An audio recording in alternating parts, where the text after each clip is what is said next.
Joe Mazzulla with us on the Volkswagen Dealers Expert Hotline. Joe, good afternoon. What's up, fellas? How we doing? Great song. Thank you.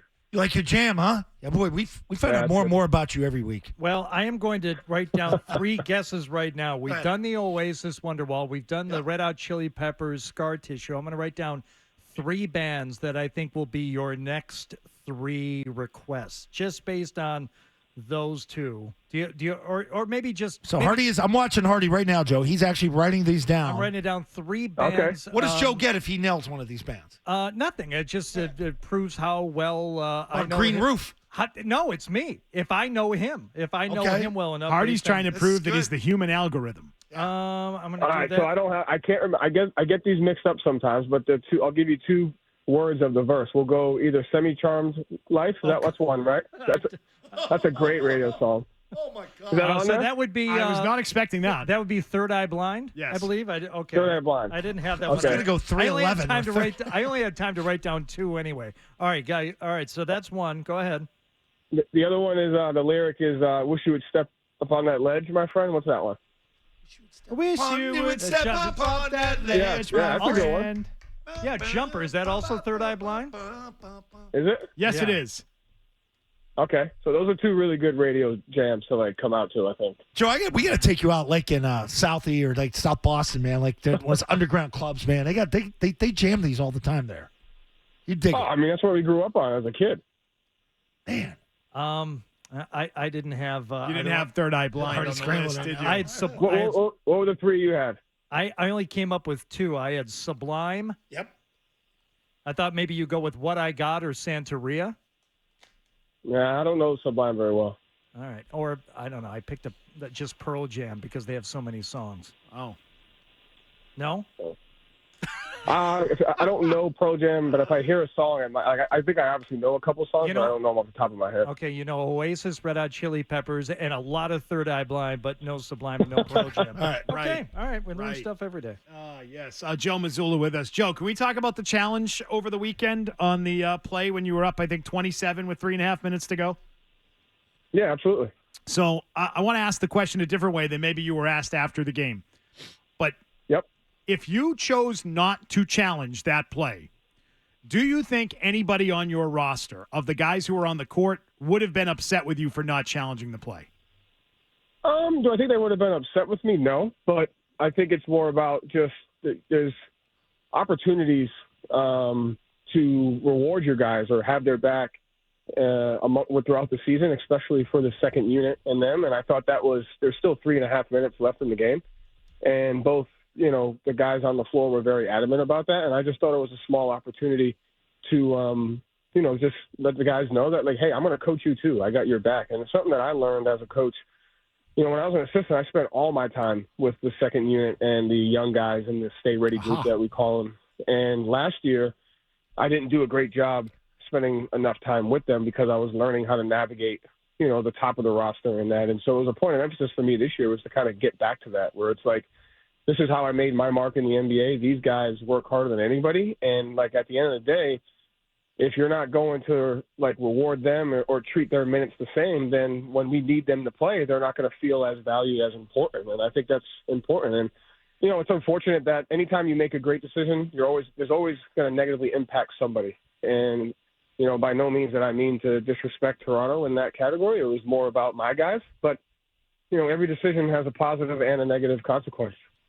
Can you at least understand why Toronto would have been pissed, which they clearly were? Absolutely. No, I tried, absolutely. Okay. I didn't expect them to be happy about that, nor do I think either. I don't think there's a right or wrong in that situation. I think sometimes that's the world we live in today, is like we always want something to be right or wrong, and I just don't know if that's how it works all the time. Okay, same opportunity comes up 10 more times. How many times out of 10 would you do the same thing? Based on now, the reaction. Yeah, I mean, it depends, right? Yeah. I mean, I think there's also a cutoff, like less than 2 minutes in the game. The thing about that is there was still a mandatory timeout yet to come. And so that challenge was the mandatory. And so there was still another timeout. I think if you're in a situation where there's no mandatories, there's 2 minutes left, it's kind of already bad enough that, like, those guys that have a small opportunity to play, when they play, you're telling them, like, hey, these 2 possessions, you just have to stand there and dribble and you're not allowed to shoot it. You know what I mean? Yeah. Like, it's already, like, demeaning their minutes in some capacity. So, like, the less you could do that, I think it's important to those guys. Hey, Tatum obviously up to hot starts. 1/8 of the season is gone. Have you noticed teams trying to defend him any differently than years past with the addition of Drew Holiday and having Porzingis in your lineup? Well, they're definitely crowding him a little bit more. They're definitely blitzing him. They're definitely trying to speed him up and frustrate him and make him have to make tough passes. And I think he's doing a great job of being patient. I forget which game it was the other night. He had only taken 3 shots, but he was still continuing to play the right way, and he was competing at a high level defensively. And then it might have been the Toronto game. And then in the second quarter, at the 8-minute mark, we call a timeout. He comes out and makes a 3, and then he goes on a run. And so he's showing a great job of patience and maturity of understanding that teams are going to guard him differently. It's more about the process of continuing to compete, finding small ways to affect the game, and then when it's your time to put your mark on the game, you knock it out of the park. Sorry, Beetle. I had a quick question kind of based on what Zoe was talking about here in terms of the way guys are playing. At this point in the season, kind of a new lineup, Porzingis out there, Drew Holiday's out there. What has surprised you? What have you seen through these 10 games that you didn't expect either from your starters or from maybe somebody off the bench? Just their ability their connectedness is really good. Like I said, our effort has been very, very consistent, regardless of who we're playing, what the score of the game is. I think we're really playing with the right intentions. But what's really surprised me is because we have so many, high-level guys, success is going to look different each and every night.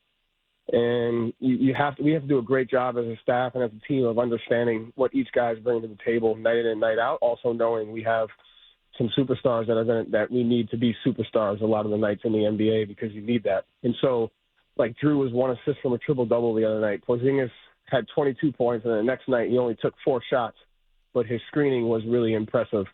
Jalen's ability to play off the ball, and Jason, like you said, like we said, he took 3 shots, and then he goes on his run. So, it's just understanding that we're going to have to play off of each other. And in some games, you may not think you played a good game, but you really impacted your team.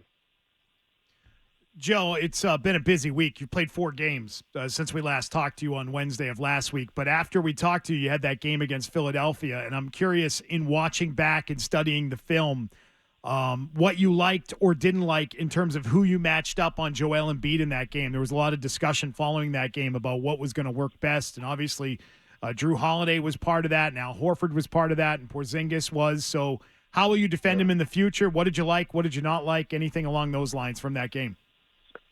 Yeah, I liked that we were able to guard him a different way. And look, he was the MVP of the league last year. There's no one way to guard him. And so I think the other thing we're doing well defensively is having an open mind of doing different things at different times. Like the Knicks game, we went zone for a couple possessions. It threw him off rhythm a little bit. And so I really want us to continue to just play hard, and at the same time know we got to do different things to change the rhythm. And so I thought Drew did a good job with his physicality and pushing his catches out, and he was on the perimeter a decent amount. And then I thought, Al always has a good feel on how to guard him. And then, Porzingis being matched up with him, trying to push his catches out and stuff. So there's no one way to do it. You just got to be open-minded and flexible. But the non-negotiable is you got to play hard and be physical. Regarding Philly, everybody talks about Milwaukee, and obviously with the trades and the way these teams are all constructed here prior to the start of the season. Do you see Philly sort of being a real rival here? You guys are both 8-2. If this thing plays out and you guys have health, they're going to be there in the end with you, aren't they? I would imagine so. I think the thing that's untalked about is Maxi's potential and the freedom that he has now to be the starting point guard and the ball in his hands and being a playmaker. Watched him grow as a player over the last few years, and so as dangerous as Embiid can be, so can Maxey. And so that pick and roll combo, that 2-hit combo is, can be something special. And they always have had really good role players. See Melton last night went off and really played well. Harris has always played well. And so, they're a well-constructed team, and, they always play hard, and I expect tonight to be a physical game. Is Embiid going to play tonight, do you think? He was questionable last night, dealing with some kind of a hip. He played a ton last night and looked okay, but second night of back-to-backs for him. Yeah, I don't know. I think it's a tough one, but, we prepare as if they are, and then we got to be ready to adjust. Where you getting some grub down there? Already. Where did we go last night? Went to a pretty decent spot last night. They had, which I never had before, the grilled. We had grilled calamari I've had, but then we had the fried octopus, which I never had, and it was really good. You fry anything, Joe, it's good. I fry Twinkie. I mean, I don't know about that. I'm surprised you're able to eat, with your stomach still in knots over the excitement of that first tournament game. I mean, that was, it was riveting. It was like basketball, but the court was different. Yeah, dude. Yeah. I didn't know what to make of Real it all, mind Joe. bending. Yeah. How was I it? tell you what, you guys, Really? if you study, I thought it did feel different, and but like I've talked about before, I love watching European soccer, and I think they have the structure of multiple tournaments with different teams and different combinations, and it really breeds a different level of excitement, and it breeds a level of tradition. One of the smaller cups that they have over there is like highly coveted by all the domestic teams, and so what it can become, I think, is really cool. And so it did feel a little bit different, and I said you have to do both. Like, you got to be really excited about it because it's an opportunity to win at something. At the same time, right now, every game we want to go into the mindset of winning, and I think that's something that our team has done a good job of. All right. Well, did you feel like your players approached that night different from any other game? Did they have a feel for it? They didn't approach it differently, but I like that we weren't distracted by the jerseys, the court, or you have to understand stuff, but you can't let it be a distraction. And so I thought we came out with the right intensity and the right mindset of, like, we want to win every single game, and we weren't distracted by some of the outside noise of what the importance of what we're trying to make it. And so I think both of those things are important. All right. Well, good to talk to you. Good luck tonight, and we'll catch up. We towed the line of way too much seriousness, so we got to work on that. What else do you need? Do you need something else from us? What do you need? You tell us. We can talk. We talked good. food. We talked music. Yeah. Third Eye Blind, big fan. I don't know. I don't know if we talked music. We talked Third Eye Blind, but we talked. Oh, how dare you disrespect the works of Third Eye Blind?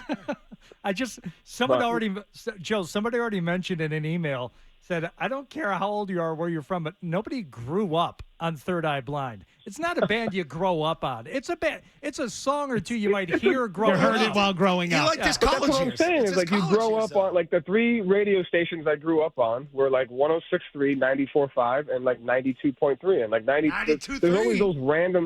There's always those random radio songs that are just always going to be around. Like, I'm not saying they're like I have it on a playlist, but radio jams are different than kind of other jams. Did you ever notice 106.3 would always hit the grenade horn when they had the songs cranking? How do you feel about, Oh, yeah. Here's what I ask you. How do you feel about Gin Blossoms? Because I feel like that's sort of in the same department. Listen, they're definitely a step above jealousy. Third Eye Blind, but they're in that same department. I don't even know who you're talking about. Okay, so here's why, Beetle.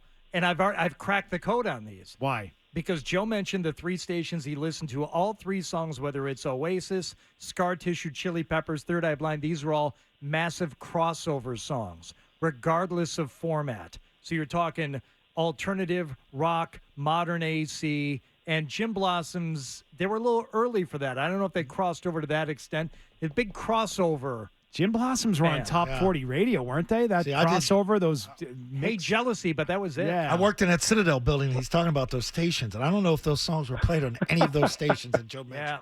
Yeah. Okay, so we'll do a better job predicting next time based on the crossover value of these songs. We got you, Joe. All right, fellas. Thank All you. right. Good luck, Joe. See you, buddy. Joe Later. Mazzulla Bye. with us here on Zolak and Bertrand. For that reason, I would have thought Sublime Santeria. That was a massive crossover. Maybe played that one. Yeah, maybe Everybody played that song.